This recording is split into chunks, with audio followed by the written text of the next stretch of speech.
Afternoon and welcome to BizTech's Asian Midday Market Watch. It's the 24th of January, and with my co-host Jeffrey Halley, we have our guest today, Kian, CEO of Astral Asset Management. Kian, it's always great to have you on the show. Good afternoon. Now, we'll have Jeff now giving us an overview of how markets in the region have performed in the first half of the day. Thanks, Brian. Well, it's a bit of a mixed day for Asian stocks today. The KLCI in Kuala Lumpur is up 0.42%. Shanghai is down 0.16%. The All Ordinaries in Australia is up just 0.06%. But the Nikkei is finally seeing some profit taking by the looks of it, falling 1.03% today after the Bank of Japan meeting yesterday. In Hong Kong, some life there after a few torrid days. The Hang Seng is up 0.84%, while the Korean Kospi is down 0.42%. Now, Kian, your views on market performance in the first half of the day? I think the first half of the day is a mixed bag. You can see some markets, trending to the positive, especially I think the Hong Kong markets upon some good news and breather. And then there are some profit takings we've seen in other markets like the Nikkei. Now, there is a lot of negativity around China.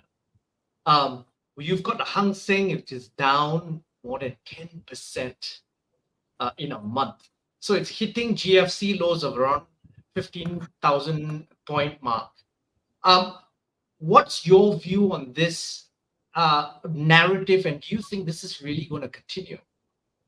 I think what happened since the start of the year is we've seen a broad sell down, especially in Hong Kong and Chinese markets. After the Davos meeting, when Premier Li Qiang announced the economic data in China. So ever since then, there are a lot of negativities revolving around the slowing down of the economic growth in China, which is what we have seen in terms of the sell down recently.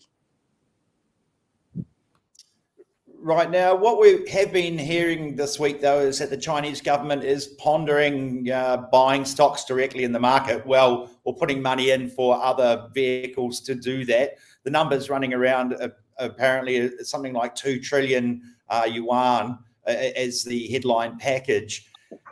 We also saw Hong Kong recover today as well on the back of the news that Jack Ma had been buying stocks in Alibaba overnight as well. What is your feeling about these packages? Is it that valuations have got so cheap that we're starting to see buyers in, or do you feel that the Chinese government's potential actions could put a floor under these markets? So what happened is, I think there's a matter of market confidence. And the market has been expecting a big bazooka sort of rescue packages for ages, right, since last year. And the Chinese government has refrained and has not done that. So the moment you hear news like, it's a news, right? And the word, the carefully chosen word is mulling, right? Considering using of a 2 trillion yuan kind of package, it sends sort of the good news euphoria into the markets, where you start seeing fund managers and investors coming back in. That's one. Secondly, it's also true that the stocks are fairly beaten down, especially for good performing companies.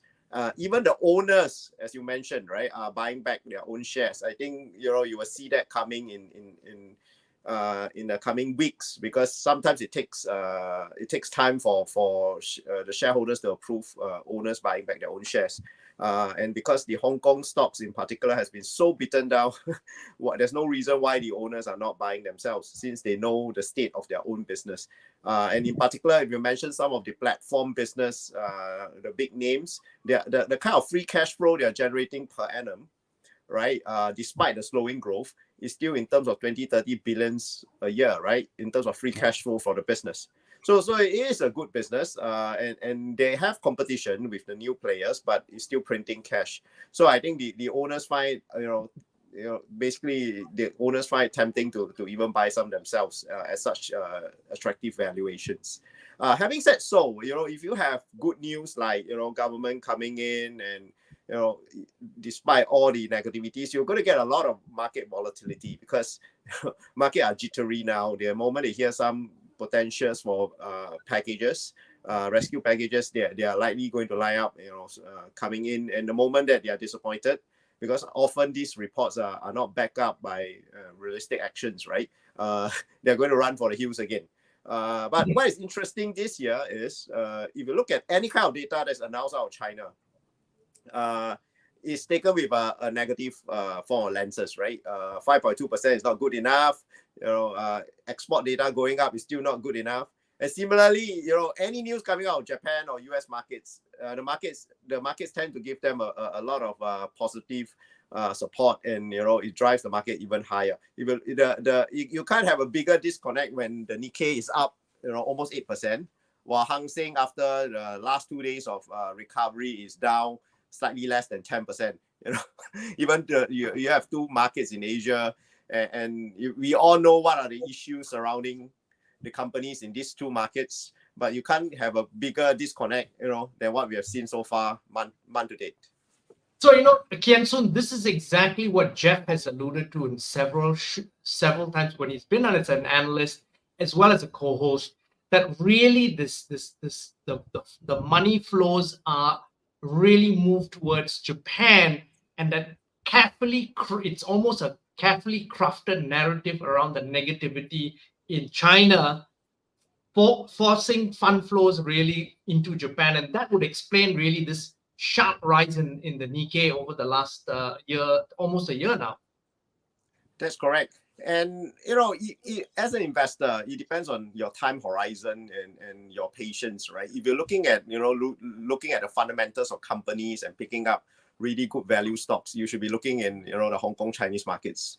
Right. However, if your time horizon is as short as what your investors or the markets are pressing you for kind of very short-term return, then probably the entry point to Hong Kong or China shouldn't be now, right? Because potentially nobody knows. Even the stocks are very attractively valued. It takes time for them to actually see the light at the end of the tunnel. I think that is the kind of a challenge, right, faced by a lot of the fund managers who is chasing after day-to-day performance, as well as indexes who needs to do well, right? So that's why you have a lot of hot money chasing after performing markets and exiting the underperforming ones. So momentum trades and a lot more two-way volatility ahead for us. That's correct. As you have seen, right, some funds who have taken a position of shorting China, longing China and shorting Japan, obviously didn't do well. And that because there is a double whammy.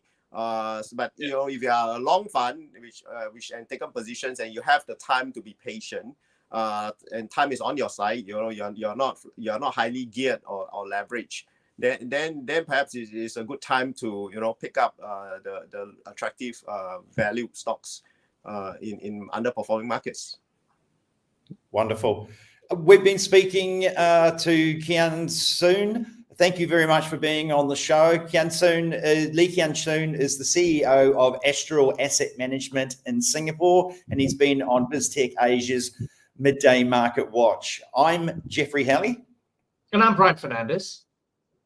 And this show will be on our website, www.biztech.asia, as well as our social media platforms. It will also be with our syndication partners, TV stations, radio stations, and websites. Thanks very much for tuning in.